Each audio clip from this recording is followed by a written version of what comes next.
नमस्कार दोस्तों, स्वागत है आप सबका भद्रा इस अकेडमी में। दोस्तों आज का डेटा 18 मई 2022 और डेली के करंट अफेयर्स में मेन सोर्सेज हम लोग Assam Tribune and different other national dailies जैसे the Hindu, the Indian Express, इन सब न्यूज़पेपर को एग्जाम पर्सपेक्टिव में फोकस करने वाला है बहुत ही गहरे से। एनीवेज दोस्तों, इस पूरे सेशन का जो डाउनलोडिंग लिंक रहेगा पीडीएफ का, वो मैं नीचे डिस्क्रिप्शन सेशन में लगा दूंगा। मैं चाहता हूं दैट आप वहां से इस पीडीएफ को डायरेक्टली डाउनलोड कर लीजिए। और आज दोस्तों कुछ क्वालिटी को मैं चेंज करने वाला हूँ बेसिकली, राइट। आज पूरा लास्ट एंड तक ज़रूर से देखिएगा, राइट। और नीचे में रिव्यू ज़रूर दीजिएगा दैट क्या यह वाला प्रोसेस आपको बढ़िया लग रहा है। If you feel like that this process is much better than the previous one, then please do comment there, right. Anyways admissions अगर आप लेना चाहते हैं भद्रा इस अकेडमी में, तो आप इन नंबर पे कांटेक्ट तो कर ही सकते हैं, बट आप हमारे जो सेंटर्स हैं जोरहाट में एंड गुवाहाटी में, आप वहाँ पर भी डायरेक्टली विजिट भी कर सकते हैं। या फिर अगर आप ऑनलाइन कोर्स ज्वाइन करना चाहते हैं ना, तो आप www.bhadraisacademy.in में ज़रूर से विजिट कर लीजिएगा, ठीक है। चलिए पहला न्यूज़ देख लेते हैं यहाँ पर। इंडिजिनस बिल्ट वॉरशिप, अगेन ये इंडियन, माफ़ कीजिएगा ये एडिट करना भूल गया, ये द असम ट्रिब्यून से ही ये लिया गया है, ठीक है। अगर आप देख लीजिएगा वहाँ पे सबसे पहले न्यूज़ के लिंक में ही प्रॉपरली दिया हुआ है दैट राजनाथ सिंह जो हमारे डिफेंस मिनिस्टर, इन्होंने 2 इंडिजिनसली भारत में बना हुआ वॉरशिप को लॉन्च किया है, जिसका नाम है, एक का नाम है सूरत जो क्या डिस्ट्रॉयर है, और एक का नाम है उदयगिरी जो क्या फ्रिगेट है, ठीक है ना। ध्यान दीजिएगा, यह दोनों ही इंडिजिनसली बिल्ड है। इंडिजिनसली बिल्ड मतलब हमारे देश में ही बना हुआ है। अभी तक जो भी हमारे को डिफेंस इक्विपमेंट चाहिए होते थे ना, बड़े बड़े, ज़्यादातर तो हम लोग इंपोर्ट करते थे, ठीक है, वेस्टर्न वर्ल्ड से, आपका रशिया से, ठीक है। बट अभी हम लोग कोशिश कर रहे हैं दैट कितने ज़्यादा से ज़्यादा अगर हम लोग आत्मनिर्भर बने तो वह ज़्यादा बढ़िया होगा। क्योंकि सोचो, अगर हमारे ही देश में ही अगर मैन्युफैक्चर हो रहा है और वही चीज़ अगर हम खरीद रहे हैं, तो ऑफ कोर्स यार सस्ता तो हमें पड़ेगा ही ना, कॉमन सेंस लगाओ, ठीक है। So this will add might to naval arsenal undoubtedly. दोस्तों हमारी नेवी इससे और भी ज़्यादा स्ट्रॉन्ग हो रही है, और दुनिया को भी ये संकेत जा रहा है, देखो इंडिया का स्ट्रैटेजिक स्ट्रेंथ कितना ज़्यादा बढ़ रहा है। मेन संकेत किसको जा रहा है? चाइना को, right.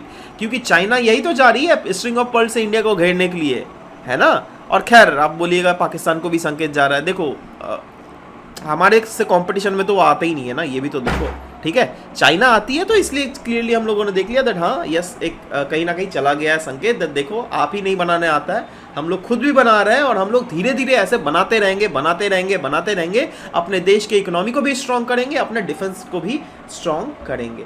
Next, places of worship act. जी हाँ दोस्तों, ये तो बहुत ही ज़्यादा न्यूज़ है, इंडियन एक्सप्रेस से ये लिया गया है। एक्चुअली क्या हुआ है ना, आपको पता ही चल रहा होगा दैट न्यूज़ में तो सुन ही रहोगे, ज्ञानवापी मॉस्क में शिवलिंग मिल गया, ठीक है। एंड इसीलिए बेसिकली मुस्लिम ऑर्गेनाइजेशंस बोल रही है दैट देखो ऐसा नहीं हो सकता है, और ये जो अभी जो बात की जा रही है दैट इस ज्ञानवापी मॉस्क में एक प्रॉपर पोर्शन को जो ताला लगा दिया गया है, तो उसको ऐसा मत करो, क्योंकि अगर आप ऐसा कर रहे हो तो प्लेस ऑफ वर्शिप एक्ट जो बना हुआ है हमारे देश में 1991 का, इसको बिल्कुल वो सेटिस्फाई नहीं कर रहा है, ठीक है, इसके अगेंस्ट जा रहा है ना। मैं बताऊंगा पूरा कैसे क्या हुआ है मॉस्क में, राइट, और क्यों ये बोल रहे हैं दैट इसके अगेंस्ट है, ठीक है। तो एग्जाम यूटिलिटी पर्सपेक्टिव से GS2 government policies and intervention से आप इसको रिलेट कर सकते हैं इस टॉपिक में। मेन जो इशू है वह यह है दैट कोर्ट ने ऑर्डर दिया था एक वीडियोग्राफी सर्वे करने के लिए ज्ञानवापी मस्जिद में, ठीक है। अब ज्ञानवापी मस्जिद है कहाँ, यह देखो, ये देख लो, काशी विश्वनाथ मंदिर देख लो, उससे बहुत ही कम डिस्टेंस में, मुश्किल से देखो ऐसे करके जाना पड़ता है, ठीक है, एकदम मुश्किल से 5 मिनट भी नहीं लगता होगा जाने में, ठीक है। तो उसके एकदम बाजू में ही है यह मॉस्क जिसका नाम है ज्ञानवापी मस्जिद, ठीक है। अब जब ये ऑर्डर दिया गया था ना वीडियो सर्वे करने के लिए, तो वहाँ पे एक फाउंटेन है, तो वहाँ का पानी जब हटाया गया तो देखा गया उधर वहाँ के भीतर में शिवलिंग भी मिला हुआ है, ठीक है। तो इसीलिए अब हिंदू जो वहाँ के कम्युनिटी है वो लोग बोल रही है दैट नहीं, ये मंदिर था पास्ट में, इसके ऊपर बेसिकली मस्जिद बनाया गया है, ठीक है। और मुस्लिम कम्युनिटी जो है वो यह बोल रही है दैट नहीं नहीं ऐसा नहीं हो सकता है, पहले से ये मस्जिद ही था, ठीक है। और दोनों में बीच में कहीं ना कहीं क्लास वाले सिचुएशंस में हमें देखने को मिल रहा है, बट अगेन क्योंकि ये कोर्ट के पास है तो अभी चीज़ें चल रही है। एनीवेज हमें तो इस इशू को अच्छे से जानना पड़ेगा, है ना, दैट ये रीजन है कहाँ। ऑफकोर्स उत्तर प्रदेश के वाराणसी में, आप देख ही रहे कितना आजू बाजू है, मुश्किल से 5 मिनट भी आपको चलने में लगेगा ना। सवाल ये होता है दैट अभी जो मुस्लिम जो पक्ष रख रही है अपना दैट हाँ प्लेस ऑफ वर्शिप एक्ट 1991 के अगेंस्ट जा रहा है, तो इस एक्ट को हम लोग जानेंगे दैट ये एक्ट है क्या, राइट। देखो इस एक्ट के तहत जो क्लियरली ये बोला गया दैट प्लेस ऑफ वर्शिप जो है ना, ये रिलीजियस नेचर का जो होता है ना, ये आपका जाकर जो 1947 से अगर कोई भी रिलीजियस मॉन्यूमेंट है, ठीक है, और अगर 1947 से के बाद में अगर से फॉर एग्जांपल वो मंदिर है या फिर वो मस्जिद है, तो वो मंदिर का मंदिर ही रहेगा, मस्जिद का मस्जिद ही रहेगा, ठीक है। वही चीज बोला गया, it must remain the same, उसके कैरेक्टरिस्टिक्स को चेंज नहीं किया जा सकता है under this act of place of worship act of 1991, ठीक है।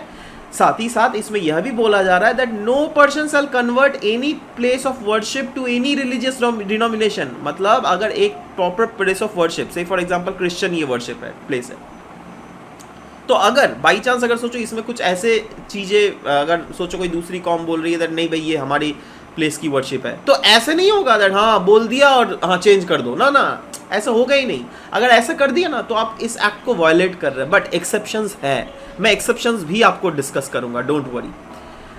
It declares all litigation, appeals or other proceedings ongoing before any court or authority on August 1947 involving converting of the status of place of worship will cease as soon as the law take into effect। मतलब जैसे यह law place of worship act जो है ये effect में आया ना देश में, उसके बाद से अगर कोई भी लिटिगेशंस फाइल किया गया होगा और वो कब का डेट होगा, अगस्त 15 के बाद वाला, तो वह जो है नल एंड वॉइड होगा, है ना, and there will be no more legal actions taken, उसमें कोई लीगल एक्शंस नहीं लिया जाएगा। बट जैसे कि मैंने बोला दैट कुछ तो एक्सेप्शंस है ना, तो वो एक्सेप्शंस क्या है, एग्जम्पशंस है दैट देखो भाई अगर कोई एंशियंट या फिर हिस्टोरिकल मॉन्यूमेंट हो या फिर अगर कोई आर्कियोलॉजिकल साइट हो and remains that are covered by the ancient monument and archaeological sites and remain act of 1957, अगर इस एक्ट के अंदर अगर कोई रीजन मतलब हो पड़े जो क्या एंशियंट और हिस्टोरिकल मॉन्यूमेंट हो, उसके लिए लेकिन एक्सेप्शंस है ना।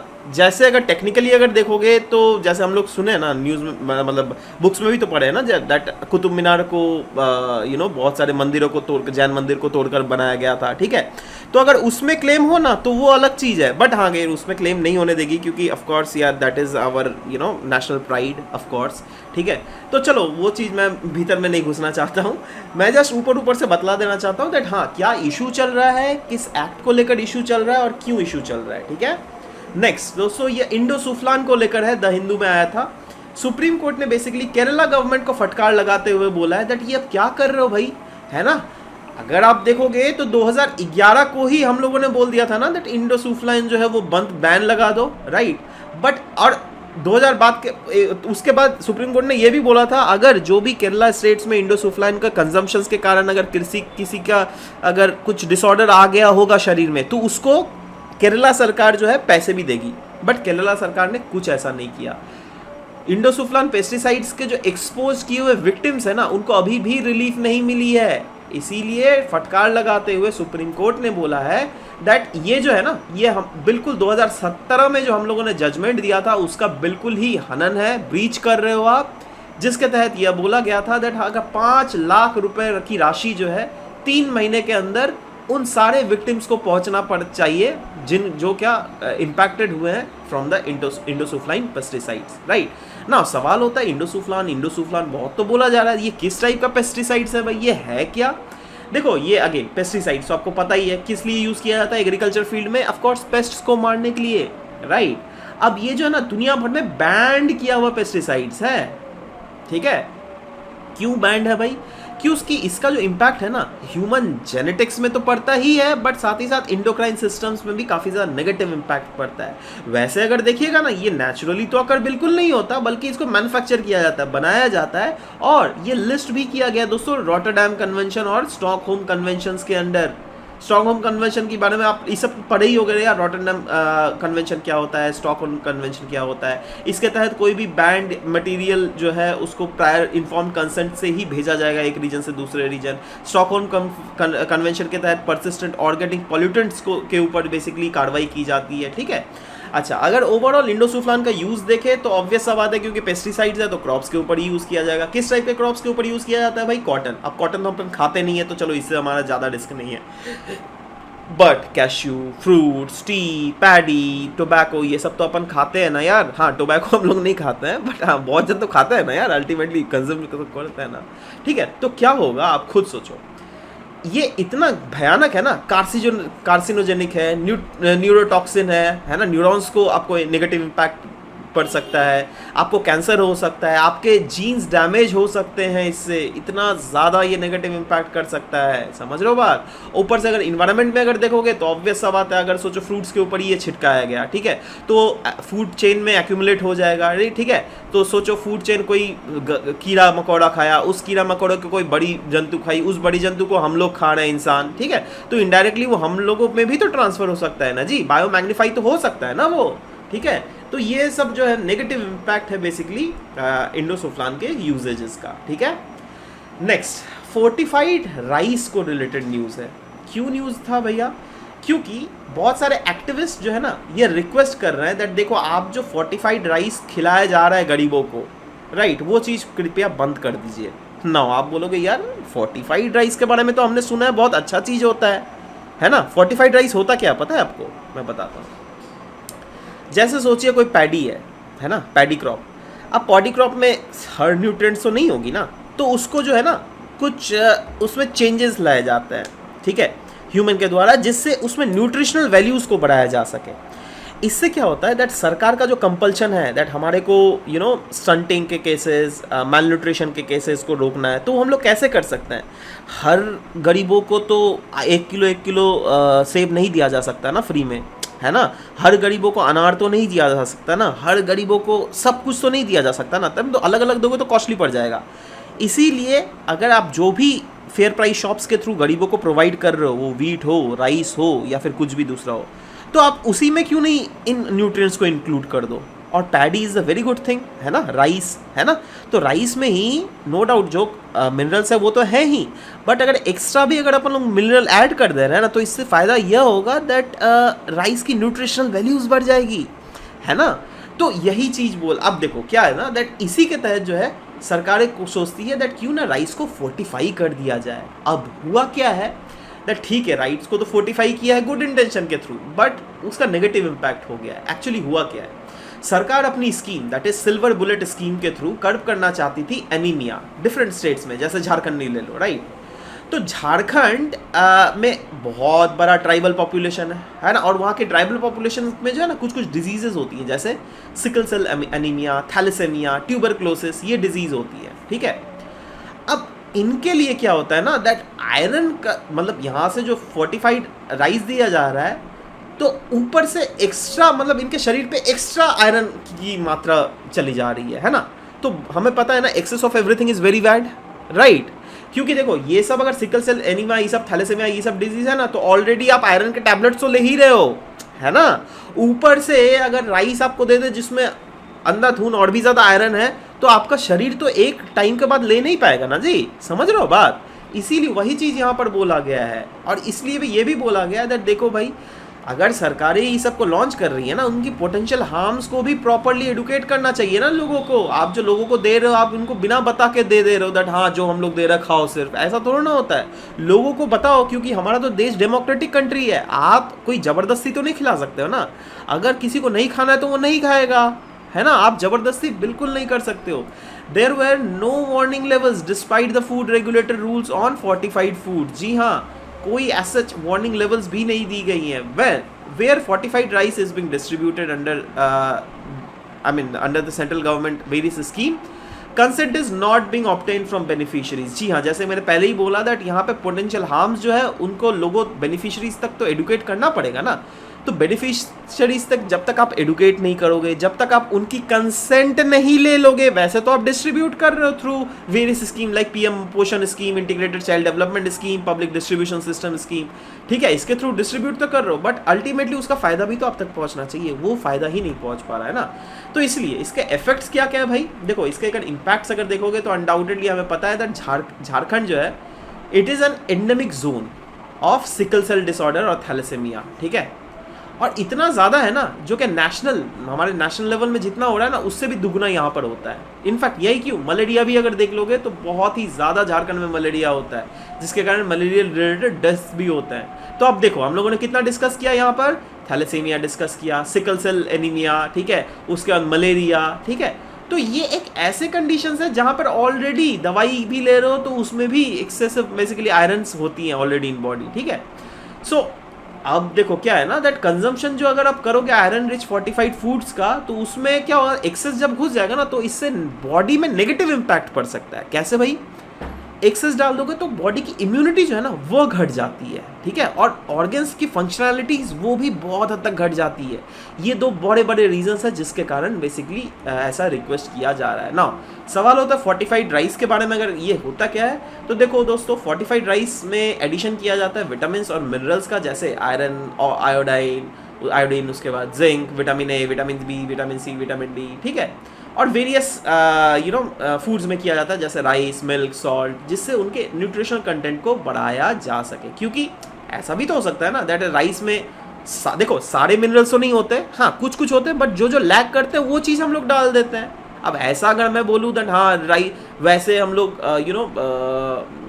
क्रॉप्स में ऐड कर रहे हैं जिसमें पहले से मिनरल होता ही नहीं है, वो भी नहीं है। नहीं, अब देखो क्रॉप्स हम लोग कोई भी क्रॉप्स, कुछ भी फ्रूट्स ही आप क्यों ना खा, मिल्क ही क्यों नहीं पीते हो, सॉल्ट ही क्यों नहीं लेते हो, कुछ तो मिनरल्स होती है ना यार।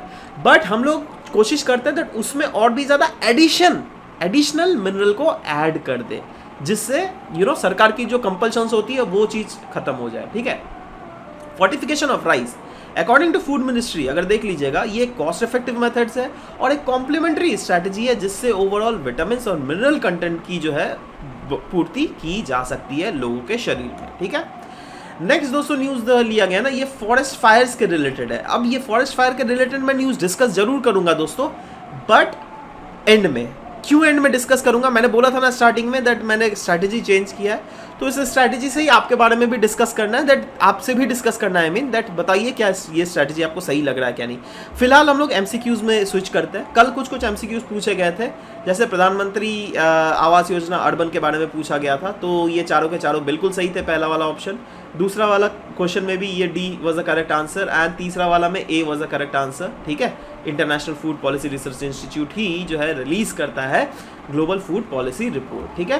तो अगेन सही अगर क्रमांक देख लीजिएगा DDA, ठीक है, तो डी होगा, माफ करना, यहाँ पे डी है ना, DDA। तो देखिए सभी लोगों ने सही उत्तर दिया यहाँ पे DDA है ना। अच्छा, इन्होंने और भी एक मैंने क्वेश्चन पूछा था एशियन कंट्रीज के रिलेटेड, नरगिस सुल्ताना ने अच्छा सही आंसर दिया। ऑप्टिमिस्टिक माइंड ने 1 2 3 4 5 6 7 8 9 10, या you have also given correct answer, but what about today's answers, you haven't written it. Anyways चलिए नेक्स्ट आज वाले क्लास में ज़रूर लिखिएगा नीचे कमेंट सेक्शन में, ठीक है। आज का क्वेश्चन देख लेते हैं दोस्तों। वो प्लेस ऑफ वर्शिप एक्ट के रिलेटेड 2 स्टेटमेंट्स दिए गए हैं, ठीक है। आपको बताना है इन दोनों में से स्टेटमेंट में से कौन सा स्टेटमेंट सही है ना। 1 A only, B only, both 1 and 2, C neither 1 not D neither 1 not 2, ठीक है।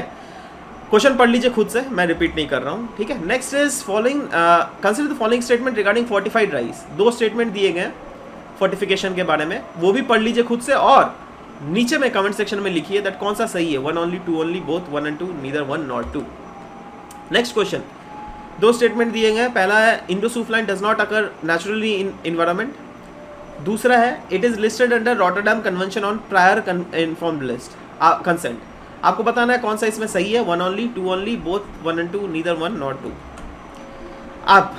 अब लास्ट वाला मैंने बोला था ना आर्टिकल डिस्कस करूंगा, थोड़ा बड़ा आर्टिकल भी है, थोड़ा अच्छा भी आर्टिकल है, थोड़ा होलिस्टिक आर्टिकल है, ठीक है, तो इसलिए अच्छे से डिस्कस करते हैं। Forest fires are recurrent annual phenomena in state, discuss, ठीक है।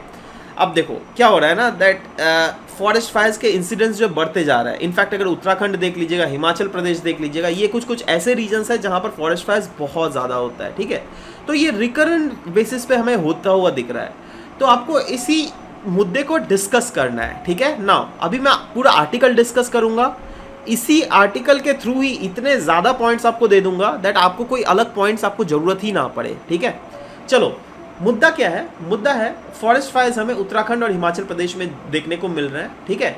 इनफैक्ट अप्रैल में अगर देख लीजिएगा, Himachal Pradesh has reported around 750 forest fires wide.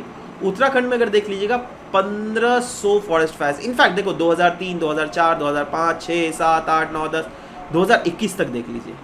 देखो पहले अगर देख लोगे 2017 तक फॉरेस्ट फायर्स की इंटेंसिटी रिस्पेक्टिवली कम थी। अचानक से देख रहे हो कितना बूम आ गया फॉरेस्ट फायर्स में, अचानक से। लेकिन ये सब हुआ है, लेकिन है ना, देख रहे हो। तो यही चीज, ये जस्ट एक पैटर्न है जो कि मुझे आपको दिखलाना था। बिल्कुल ये पैटर्न याद जरूर रखिएगा। अब देखिए कौन कौन से रीजन है in India which are frequent forest fires, you know, जहाँ पे फॉरेस्ट फायर्स होती रहती है। तो ये देखो, ये उत्तराखंड है ना, उसके बाद आपका जाके हिमाचल, नॉर्थ ईस्ट में है, मध्य प्रदेश वाले रीजन है, ये भी उड़ीसा, तेलंगाना वाला रीजन, मुंबई, ठीक है, कर्नाटक। तो ये सब तो खैर पैचेस में, क्योंकि यहाँ बट यहाँ पर डेंस है काफ़ी ज़्यादा। नॉर्थ ईस्ट में काफ़ी ज़्यादा डेंस रीजन है, ठीक है। ये चीज़ें हैं जो कि आपको ध्यान में रखनी पड़ेंगी ना। सवाल ये होता है दैट उत्तराखंड और हिमाचल प्रदेश क्यों वल्नरेबल है भाई फॉरेस्ट फायर में? क्योंकि देखो ये ऐसे समय फॉरेस्ट फायर होता है ना जब मॉनसून नहीं होता है। ऑफ कोर्स अगर पानी हो जाए तब तो फायर क्यों होगा, कॉमन सेंस लगाओ ना, ठीक है।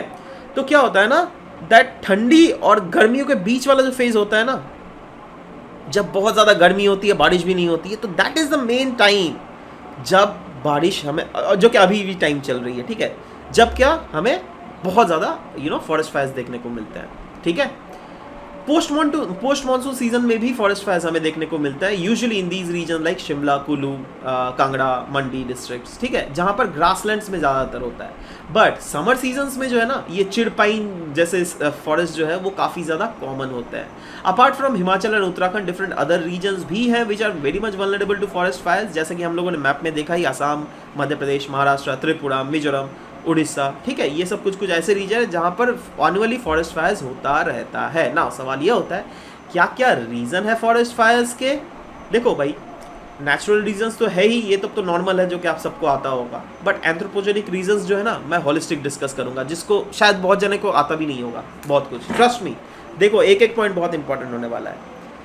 पहला तो लाइटनिंग नेचुरल कॉजेज में आ जाता है, ठीक है। मतलब ऊपर में लाइटनिंग हुआ, लाइटनिंग बहुत समय स्ट्राइक करती है धरती को और उसके कारण फॉरेस्ट फायर्स हो सकता है। Friction of rolling stone, of course stone जो है टकराकर जो है ऑटोमेटिकली गिरते हैं पहाड़ों से, तो वो टकरा कर बहुत समय ऐसा हो सकता है फॉरेस्ट फायर हो सकता है, there is high probability. Rubbing of dry bamboo clumps, volcanic explosions, तो ये सब जो है नेचुरल कॉजेज है। बट कुछ एंथ्रोपोजेनिक कॉजेज भी हैं, जिसमें एक तो डेलिब्रेट कॉजेज होता है, एक एक्सीडेंटल कॉज होता है। डेलिब्रेट कॉज मतलब जैसे हम लोग शिफ्टिंग कल्टीवेशन किया जाता है ना जी नॉर्थ ईस्ट में, तो उसके कारण होता है, राइट। उसके बाद यू नो बहुत समय वही तेंदू लीव्स जो होते हैं, राइट, तो उसका भी फ्लश ग्रोथ के कारण हमें देखने को मिलता है ये सब। मतलब बहुत समय क्या होता है ना, वो सब सूख जाते हैं तेंदू लीव्स, ठीक है। अब सूखना, ऊपर से इतना ज़्यादा गर्मी है, तो गर्मी में बहुत there is huge probability that आग भी लग जाता है, या फिर बहुत समय इंसान के द्वारा खुद से आग लगा दिया जाता है, राइट। उसके बाद ग्रास और फोडर को ग्रो करने के लिए, good growth of grass and fodder के लिए, ठीक है, तो लोग सोचते हैं दैट हाँ चलो यहाँ पर अगर आग लगा दें ना, तो ये जो छाई जो बचता है आग लगने के बाद, लोग सोचते हैं दैट या ये मैन्योर की तरह काम करेगा, ठीक है, तो इसलिए भी लोग कभी कभी लगा देते हैं। कभी विलेजर्स के द्वारा जानबूझ के किया जाता है ये सब, सेटल स्कोर, अच्छा चलो ठीक है, पर्सनल राइवलरी, जी हाँ। बहुत समय क्या होता है ना, फॉरेस्ट डिपार्टमेंट ने सोचो से फॉर एग्जांपल कोई एक अच्छा पेड़ है, वहाँ के लोग जो है उनकी पुश्तैनी यही काम है दैट वहाँ के पेड़ काट कर लॉग बेचकर पैसा कमाते हैं। अब फॉरेस्ट डिपार्टमेंट आ गई, फॉरेस्ट डिपार्टमेंट ने बोला नहीं भाई तुमको वो बेचने नहीं देंगे, वो फॉरेस्ट का प्रॉपर्टी, सरकारी प्रॉपर्टी है, तो गुस्सा से बोलेंगे नहीं बेचने देगा, ले भाई आग ही लगा दूंगा जा समझ रहे बात। Next is tribal traditions and customs, कुछ फॉलो करते हैं वो लोग, ठीक है। इनक्रोच अपॉन फॉरेस्ट लैंड, अगर कोई फॉरेस्ट लैंड में इनक्रोच कर लेगा तो ट्राइबल्स को पसंद नहीं होता है ना, क्योंकि उन लोग को ऐसा फील होता है दैट ये तो हमारा लैंड है ना, हमारे लैंड पर कोई दूसरा क्यों कब्जा मारे भाई, है ना, ये सब चीज़ें। एक्सीडेंटल कॉजेज जैसे burning of farm residues, driving away farm animal, है ना, बहुत समय हाथी को भगाने के लिए हम लोग बम फोड़ते हैं। आपके अगर कोई रिलेटिव्स होंगे ना फॉरेस्ट डिपार्टमेंट में, उनसे पूछ लीजिएगा, वो लोग लिटरली बम फोड़ते हैं। वो जो हम लोग दिवाली में बम नहीं फोड़ते हैं, वही सब बम फोड़ा जाता है, तो उसके कारण भी बहुत समय आग लग जाता है, राइट। पिकनिक बनाने के लिए लोग कैंप फायर करते हैं, उसके कारण भी हो जाता है। स्पार्क्स फ्रॉम ट्रांसफॉर्मर्स, जी हाँ दोस्तों, sparks from vehicles exhaust, uncontrollable prescribed burning कोई भी चीज़ का, राइट। तो ये सब चीज़ें कुछ होते हैं जो कि एक्सीडेंट के कारण हो जाता है। मेन लॉस अगर देख लीजिएगा फॉरेस्ट फायर्स का, वो क्या क्या होता है, बायोडाइवर्सिटी चेंज होता है। ऑफ कोर्स यार आप खुद सोचो ना, हिमालयाज में अगर आग लग गया तो उस रीजन का तो बायोडाइवर्सिटी खत्म हो जाएगा ना जी, है ना। तो वहाँ पे सेकेंडरी सक्सेशन होगा, प्राइमरी सक्सेशन नहीं होगा, है ना। ग्लोबल वार्मिंग में काफ़ी ज़्यादा ये अपना रोल अदा करता है, ऑफ कोर्स हमें पता है कैसे करता है, क्योंकि फॉरेस्ट फायर अगर हो गया तो फॉरेस्ट खत्म, मतलब कार्बन सिक्वेस्ट्रेशन जो पहले वो फॉरेस्ट कर रही थी वो खत्म, मतलब इनडायरेक्टली ग्लोबल वार्मिंग बढ़ावा मिलता है। वाटर इन्फिल्ट्रेशन काफ़ी ज़्यादा कम हो जाता है, क्यों, क्योंकि वहाँ पे फॉरेस्ट ही नहीं है तो कौन पानी को अपहोल्ड करेगा, राइट। तो इसके कारण बहुत समय हमें लैंडस्लाइड्स देखने को मिलते हैं, राइट। लैंडस्लाइड्स आप लिख लो, ठीक है, यहाँ पर लैंडस्लाइड्स, राइट। उसके बाद सॉयल इरोजन, ठीक है। तो ये सब कुछ कुछ फैक्टर्स है जो कि हमें लिखने पड़ेंगे। माइक्रो क्लाइमेटिक चेंज तो उस रीजन में होता ही है, पर श्रब्स और ट्रीज भी जो है बहुत समय बर्बाद हो जाती हैं, उनका जो सेकेंडरी सक्सेशन है ना वो भी बहुत ज़्यादा प्रॉब्लमेटिक हो जाता है।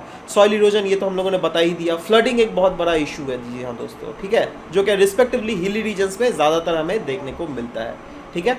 So anyways, this was all about the discussion for today's class. We will be meeting in next session. Till then, bye bye, take care, and thank you for listening to the whole video. Thank you very much, guys.